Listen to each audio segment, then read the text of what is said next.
Hello बच्चों, मैं स्मिता बिजलवान स्वागत करती हूँ आपका आईसीटी वर्चुअल क्लास में। आशा करती हूँ आप सभी स्वस्थ होंगे और अच्छे से अपनी पढ़ाई कर रहे हैं। बच्चों, आज हम पढ़ने जा रहे हैं। हमारा समर कैंप चल रहा था और हम यहाँ पर पीरियोडिक टेबल के बारे में बात करें। तो चलिए बच्चों, पीरियोडिक टेबल में काफ़ी सारी चीज़ें हम डिस्कस कर चुके हैं अपने लास्ट लेक्चर में। अब थोड़ा पीरियोडिक टेबल की हिस्ट्री के बारे में बात करते हैं।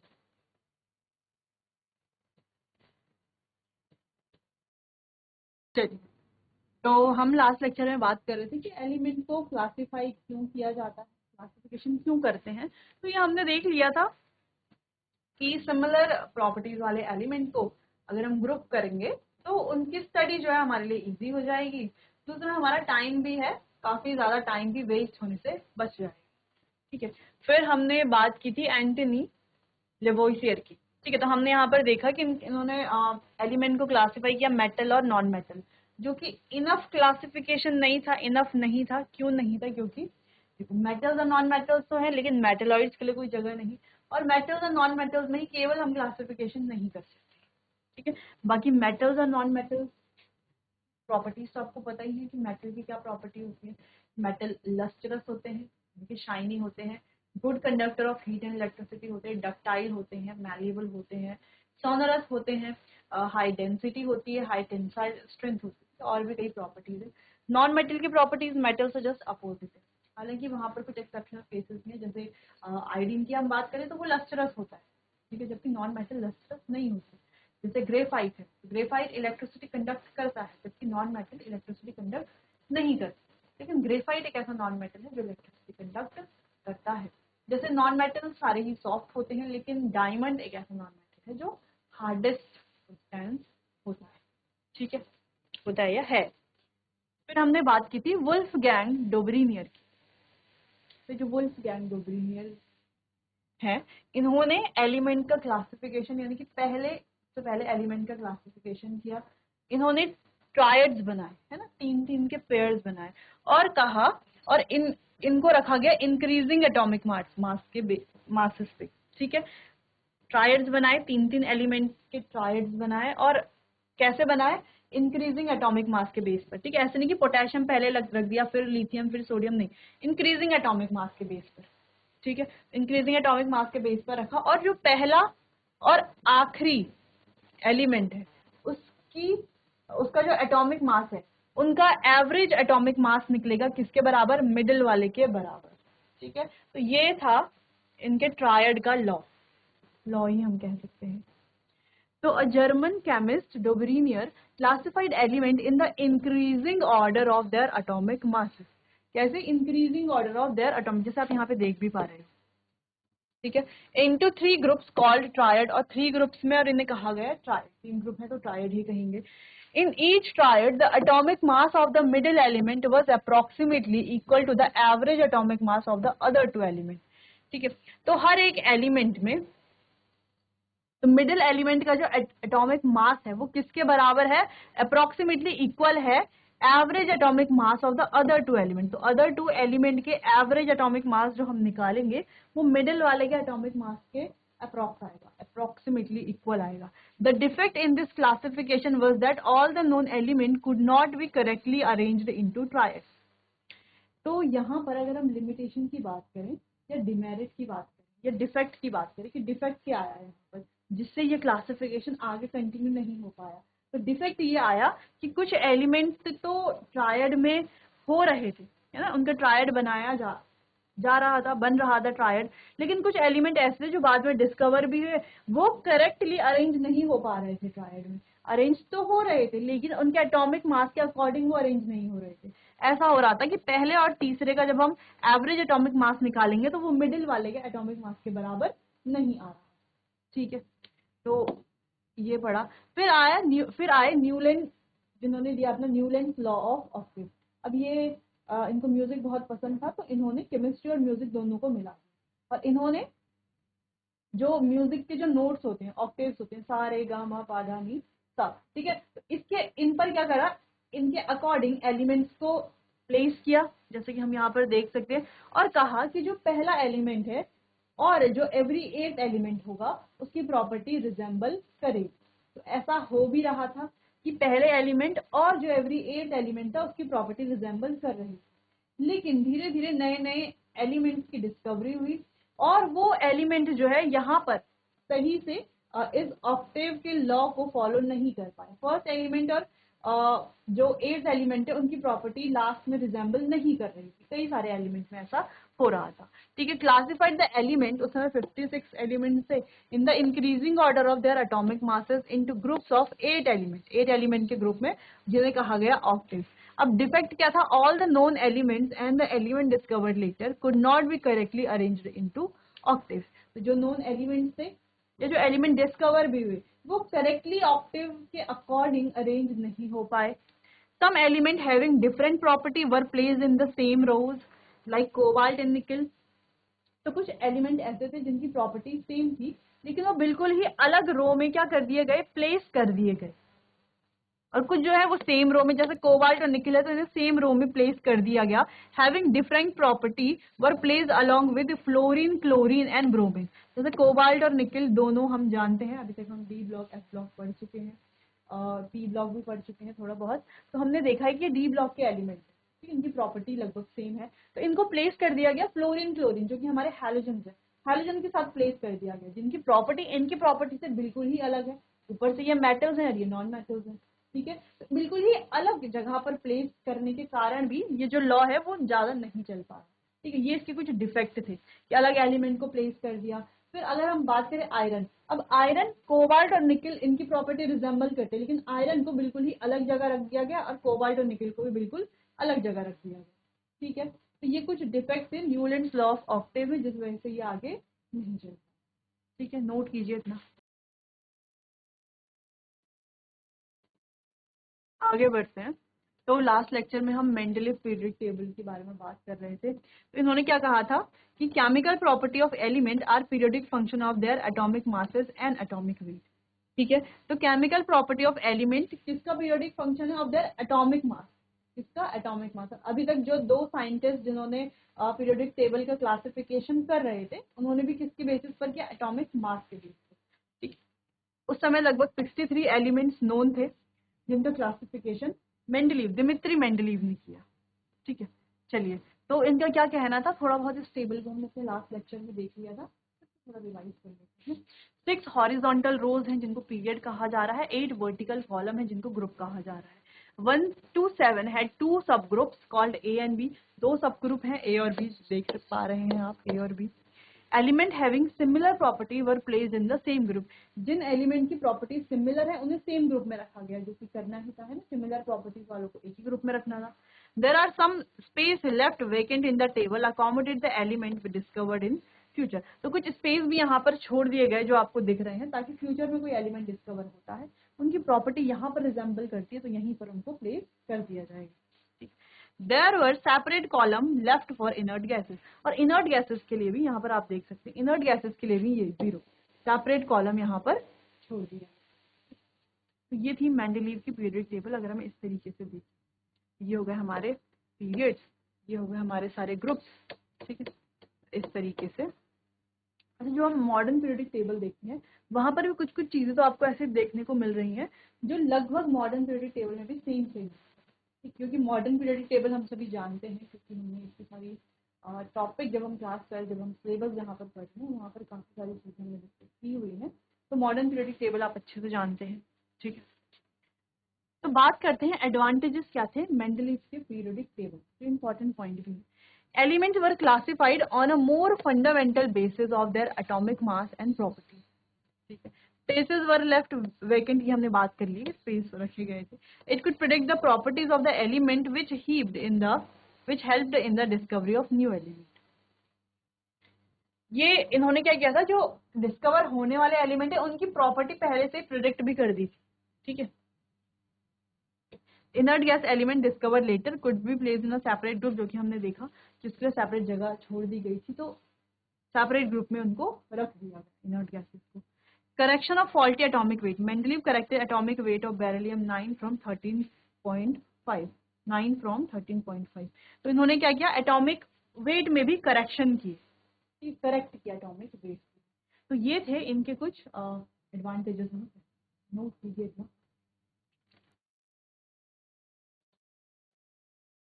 आगे बढ़ते हैं, डिमेरिट्स की बात करते हैं। मेरिट्स तो हमने देख लिए हैं, डिमेरिट्स की बात करते हैं कि डिमेरिट्स क्या थे मेंडलीव पीरियोडिक टेबल। ये पीरियोडिक टेबल काफी समय तक चली थी। चलिए तो देखते हैं। सबसे पहला है position of hydrogen. The position of hydrogen in periodic table is not properly defined. तो हाइड्रोजन की पोजीशन प्रॉपरली डिफाइंड नहीं थी। Sometimes hydrogen loses electron like group 1 element and sometimes it gains electron like those of group 7। ठीक है, तो कभी ये electron lose कर रहा था, कभी गेन कर रहा था। Due to this property of hydrogen it can be placed either in group 1 और ग्रुप 7। ठीक, या तो फर्स्ट में रख देते या तो उसको 7 में रख लेते हाइड्रोजन को। तो इसीलिए इसकी जो पोजीशन है, हाइड्रोजन की जो पोजीशन है वो फिक्स नहीं थी। Separation of chemically similar element. Some chemically similar element have placed in different group such as. अच्छा, कुछ एलिमेंट ऐसे जो केमिकली सिमिलर थे लेकिन उन्हें अलग ग्रुप में रखा गया, जैसे कि कॉपर और मर्क्यूरी की बात करें, गोल्ड और प्लैटिनम की बात करें, सिल्वर और थैलियम की बात करें, बेरियम और लेड की बात करें, तो ये सभी क्या है, सिमिलर प्रॉपर्टी वाले एलिमेंट है। जबकि इन्हें आप यहाँ पर देख सकते हैं अलग अलग ग्रुप्स में या कॉलम्स में रखे गए हैं। ठीक है, अलग अलग ग्रुप में रखे गए। Grouping of chemically dissimilar element. और कहीं कहीं पर यह भी देखा गया कि जो केमिकली डिफरेंट है, डिसिमिलर है, सिमिलर नहीं है, उनको एक ग्रुप में रखा गया। तो certain chemically dissimilar element have been placed in the same group. For example copper, silver and gold have been placed in group 1 along with highly electropositive metals like lithium, sodium और potassium. तो अगर हम copper, silver और gold की बात करें, इन्हें जो है हाईली रिएक्टिव मेटल्स जो है लिथियम, सोडियम और पोटेशियम, इनके साथ प्लेस कर दिया गया। ठीक है, पोजीशन ऑफ आइसोटोप। और आइसोटोप की पोजीशन के बारे में भी नहीं बताया है ना। आइसोटोप्स क्या होते हैं, आइसोटोप्स आप अच्छे से जानते हैं। ठीक है, चलो, तो आइसोटोप्स जिनका एटॉमिक नंबर क्या होता है, सेम होता है लेकिन एटॉमिक मास डिफरेंट होता है। जैसे क्लोरीन है, उसके 2 आइसोटोप। जैसे इसके अलावा अगर हम कार्बन की बात करें तो कार्बन 12 है, कार्बन 14 है। तो अलग अलग एलिमेंट के आइसोटोप्स होते हैं जिनका एटॉमिक नंबर तो सेम है। कार्बन का आइसोटोप है तो कार्बन का एटॉमिक नंबर तो सेम ही होगा, लेकिन मास नंबर डिफरेंट हो जाता है। मास नंबर डिफरेंट क्यों हो जाता है, नंबर ऑफ न्यूट्रॉन्स की वजह से। ठीक, चलो, तो same atomic number, similar chemical properties but different atomic mass, यानी कि केमिकल प्रॉपर्टी और एटॉमिक नंबर सेम होते हैं लेकिन जो एटॉमिक मास है वो डिफरेंट होते हैं। ठीक है, based on the periodic law an isotope is an element which must have a separate place in the periodic table. However there are no places for isotopes in his periodic table. तो isotopes के लिए कोई जगह नहीं थी periodic table. Clear है, चलिए note कर लीजिए इन पॉइंट्स को, ये है डिमेरिट। आगे बढ़ते हैं, कुछ और डिमेरिट्स हैं। anomalous pair of elements. Certain elements having higher atomic weight have been placed wrongly before those with less atomic weight. तो जैसे एटॉमिक वेट के बेसिस पर रख रहे थे तो किसी किसी एलिमेंट को पहले रख दिया गया था जिनका हायर एटॉमिक वेट था, have been placed wrongly before those with less atomic weight. ठीक है, for example argon having higher atomic weight has been placed before potassium with atomic weight 39। ठीक है, तो इसे पहले रख दिया था इस तरीके के, इस तरीके। क्लियर। अगला है position of lanthanoid and actinoid. तो जो हम लेंथेनॉइड्स और एक्टेनॉइड देखते हैं मॉडर्न पीरियड टेबल में, उसकी पोजीशन भी नहीं बताई गई। The 14 element from atomic number 58 cerium to 71 lutetium are termed as lanthanoids, rare earth metal. ठीक है, इनकी पोजीशन भी सही से नहीं बताई गई। The element from atomic number 90 thorium to lawrencium are termed as actinoid trans-uranium elements. These elements have similar properties with that of actinium. Mendeleev could not arrange their property in the fixed position. तो वो इनकी property को fix position पर arrange नहीं कर पाए। अगला है position of iron and platinum group.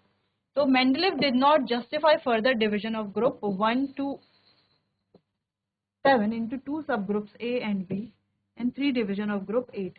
तो वो जस्टिफाई नहीं कर पाए कि सबके तो 2-2 डिविजन है, लेकिन 8 वाले में अगर हम देखें तो 3 डिविजन क्यों। ठीक है, तो इसको जस्टिफाई वो नहीं कर पाए। तो पीरियडिक टेबल देखने से ही पता चल रहा है क्या क्या डिमेरिट्स यहाँ पर हो सकते हैं। ठीक है, चलिए ये कुछ और डिमेरिट्स थी जिनको आप नोट करें।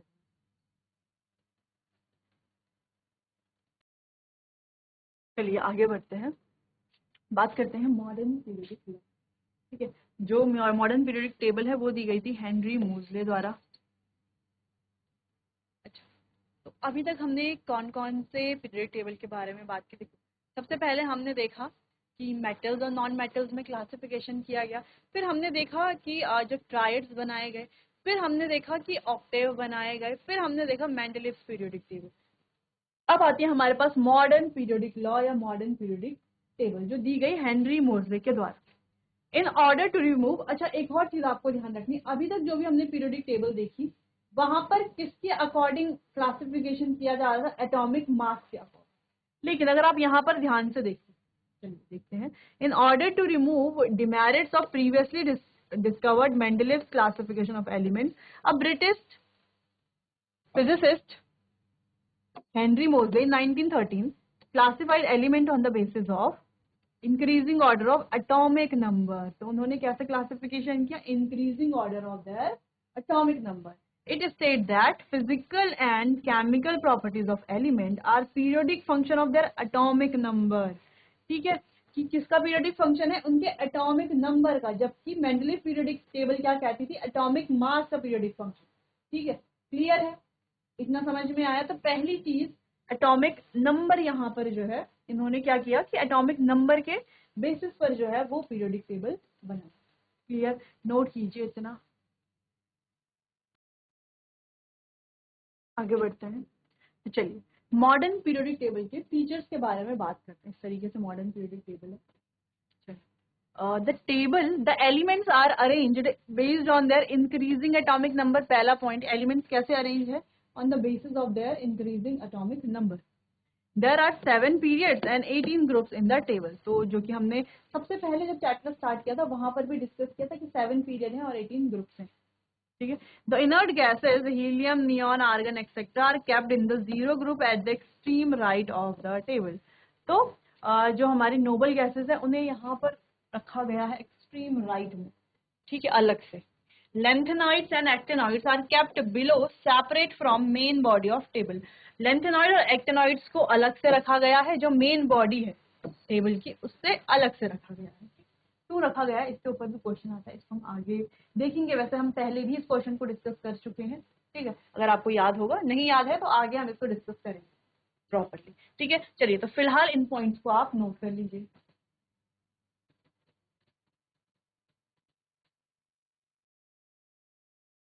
चलिए आगे बढ़ते हैं, component of modern periodic table, अलग अलग कंपोनेंट्स को देखते हैं। ठीक है, चलिए सबसे पहले है पीरियड्स के बारे में बात करते हैं।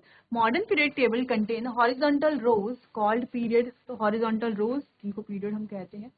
Each period start with an alkali metal and end with inert gas element. तो हर एक पीरियड, जैसे कि आप ध्यान से देखो, स्टार्ट होता है एल्केलाई मेटल से और एंड होता है नोबल गैसेस पर। हर एक पीरियड, ये है, ये कोई भी पीरियड आप देख लो, ठीक है, स्टार्ट होगा किससे, एल्केलाई मेटल से, क्योंकि पहले यही है, और एंड किस पे होगा, इनर्ट गैसेस पे। ठीक है, ये होते हैं ना पीरियड्स, ये होती है हमारी हॉरिजॉन्टल रो, इस तरीके से।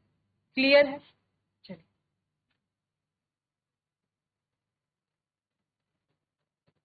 Element present in the same period have same number of shells. अच्छा, जो एलिमेंट सेम पीरियड में होंगे उनके नंबर ऑफ शेल्स भी क्या होंगे, सेम होंगे। जैसे जैसे आप यहाँ पर देखो, लिथियम में जितने शेल्स होंगे लास्ट में भी उतने ही शेल्स। ठीक है, तो सेम पीरियड में एलिमेंट्स के पास सेम नंबर ऑफ शेल्स होंगे। हाँ, अगर हम ग्रुप की बात करते हैं तो ग्रुप की अगर हम बात करते हैं तो टॉप टू बॉटम जब हम जाते हैं ग्रुप में तो नंबर ऑफ शेल्स बढ़ते हैं। ठीक है, लेकिन पीरियड में नंबर ऑफ शेल्स सेम रहते हैं। It contain 7 period and are represented by n 1 2 and so on. ठीक है, एन इक्वल्स टू 1 2 3 4 5 6 और 7 तक। Periods of modern period table are of 3 types. तो 3 टाइप के पीरियड है, शॉर्ट पीरियड, लॉन्ग पीरियड और इनकम्प्लीट लॉन्ग पीरियड। ठीक है, शॉर्ट पीरियड कौन सा, जो first period contains only 2 elements. आप देख सकते हो जो फर्स्ट पीरियड है उसमें केवल 2 ही एलिमेंट है ना, हाइड्रोजन और हीलियम। तो ये क्या है, हमारा शॉर्टेस्ट पीरियड, सबसे छोटा पीरियड। Where second and third period contains element each. ठीक है। So these period are called short period. देखो सेकंड और थर्ड पीरियड की अगर आप बात करो तो 8 एलिमेंट यहाँ पर है, ठीक है। कितने एलिमेंट है? 8 एलिमेंट है, इसीलिए ये क्या है? शॉर्ट पीरियड है। नेक्स्ट है लॉन्ग पीरियड। जैसे फोर्थ और फिफ्थ पीरियड की हम बात करें तो फोर्थ पीरियड और फिफ्थ पीरियड देखें तो सारे एलिमेंट है ना यहाँ पर, फोर्थ में भी और फिफ्थ में भी, ठीक है। तो यहाँ पर कितने कितने एलिमेंट है? 18 एलिमेंट पूरे, इसीलिए ये क्या हो गया हमारे long period. Contain 18 element each and six period contain 32 element, so they are called long period. और सिक्स पीरियड की अगर हम बात करें तो सिक्स पीरियड में भी 32 एलिमेंट है। 32 एलिमेंट क्यों? आप कहोगे यहाँ 18, यहाँ 18, यहाँ 32 क्यों? क्योंकि यहाँ पर ये लेंथेनॉइड सीरीज भी तो है, ठीक है।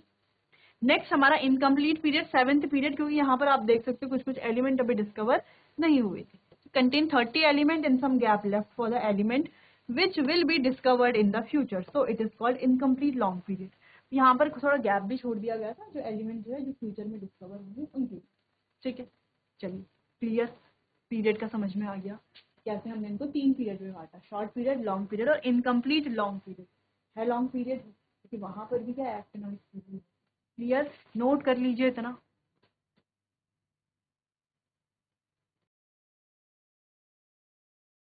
चलिए आगे बढ़ते हैं, ग्रुप्स की बात कर लेते हैं। पीरियड्स हमने देख लिए हैं, तो 7 पीरियड है। ग्रुप की बात करते हैं तो पूरे total 18 groups, total 18 groups, vertical column भी बोल सकते हैं। Element present in the same group show same physical and chemical property. जो एलिमेंट सेम ग्रुप में है वो सेम फिजिकल और केमिकल प्रॉपर्टी शो करते हैं लगभग, ठीक है। जैसे ये वाले एलिमेंट्स हैं, ये वाले एलिमेंट है जो सेम ग्रुप में, जैसे ये सारे एक ग्रुप में है तो ये लगभग सिमिलर केमिकल और फिजिकल प्रॉपर्टी शो करेंगे। जैसे ये वाले एक ग्रुप में है या ये वाले सारे एक ग्रुप में है, ये वाले सारे के सारे एक ग्रुप में, तो ये लगभग सिमिलर केमिकल और फिजिकल प्रॉपर्टीज शो करते हैं। दूसरा, और also the element present in the same group have same number of electrons in the outermost shell. दूसरी चीज जो कि इंपॉर्टेंट चीज की है कि जो सेम ग्रुप में है वो सेम नंबर ऑफ इलेक्ट्रॉन्स उनमें होते हैं उनके आउटर मोस्ट शेल में।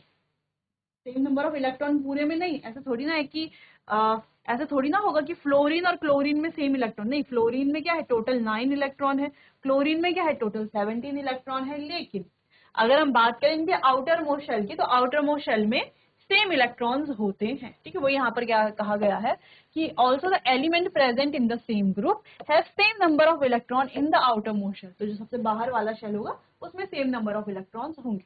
According to American convention, the group are denoted by Roman numerals followed by either an capital alphabet A if the group is the S block or P block, or by B in the group if the group is the D block. तो A से करेंगे represent अगर S block या P block है, B से करेंगे अगर D block है। देख सकते हैं आप यहाँ पर, देखो S block और P block में A से represent किया गया है और D block में बी से रिप्रेजेंट किया गया है, ठीक है। अच्छा, एस ब्लॉक और पी ब्लॉक को मिलाकर के रिप्रेजेंटेटिव एलिमेंट्स भी कहा जाता है, क्योंकि कहा जाता है कि पीरियोडिक टेबल को यही रिप्रेजेंट करते हैं, ठीक है। दूसरा, जो डी ब्लॉक एलिमेंट्स हैं उनको ट्रांजिशन एलिमेंट भी कहा जाता है। क्यों कहा जाता है ये हम अच्छे से जानते हैं, फिर भी देख लेते हैं, क्योंकि ये हाईली रिएक्टिव मेटल से ये क्या है ज्यादा रिएक्टिव नहीं होते, उन पर ट्रांजिस्ट ये कर रहा है, उनके बीच में ये आ रहे हैं, इसीलिए ट्रांजिशन एलिमेंट इनको कहते हैं। बाकी कुछ और रीजन भी है वो हमने डी ब्लॉक में पढ़ा हुआ है, ठीक है। चलिए तो नोट कीजिए इतना, फिर आगे बढ़ते हैं। चलिए आगे बढ़ते हैं, तो ग्रुप्स को डिटेल में डिस्कस कर लें, ठीक है। तो हमने कहा ए किस में लिखा हुआ है, जो एस ब्लॉक और पी ब्लॉक वाले हैं, और बी किस में लिखा हुआ है, जो डी ब्लॉक वाले एलिमेंट्स। चलिए तो group 1A elements like hydrogen, lithium, sodium, potassium, they can form electropositive cations losing their one valence electron. तो इलेक्ट्रोपॉजिटिव कैटायन ये बनाते हैं, ये हमें बहुत अच्छे से पता है। अगला, element of group first A are called alkaline metals and their oxide are strongly basic. तो ये एल्केलाइन मेटल्स, देखो नाम ही है एल्केलाइन, एल्केलाइन मेटल का मतलब क्या है, बेसिक नेचर के ये होंगे, तो स्ट्रांगली बेसिक ही होते हैं। ऐसे ही ग्रुप 2 में जो है उन्हें कहा जाता है alkali earth metal. Alkali earth metal का मतलब है कि ये अर्थ क्रस्ट में मिलते होंगे, और एल्केलाई यानी कि ये भी क्या है, स्ट्रांगली बेसिक, ठीक है। Group 2A elements like beryllium, magnesium, calcium, valency क्या है +2 and they can form bivalent cations, ये बाइवेलेंट कैटाइंस बना सकते हैं, इनको कहा जाता है एल्केलाइन अर्थ मेटल्स, और ये basic hydroxide with are less soluble in water, ठीक है, बेसिक हाइड्रोक्साइड फॉर्म करते हैं जो वाटर के साथ लेस सॉल्युबल होती है। ग्रुप थर्ड ए के एलिमेंट की बात करें तो boron, aluminium, gallium, indium, thallium, ठीक है, तो इसे बोरोन फैमिली कहा जाता है, वैलेंसी +3, सारे के सारे नॉन मेटल्स हैं। 5A की बात करें तो नाइट्रोजन, फॉस्फोरस, आर्सेनिक, ठीक है, ये सारे elements nitrogen family, valency +5 valencies हमने पढ़ी हुई है, ठीक है, बाकी थोड़ा आप यहाँ पे रिवाइज भी आपका हो जाएगा। अच्छा, ग्रुप 6A के एलिमेंट की बात करें तो oxygen, sulphur, selenium, tellurium, polonium, oxygen family, valency +6 -2, ठीक है।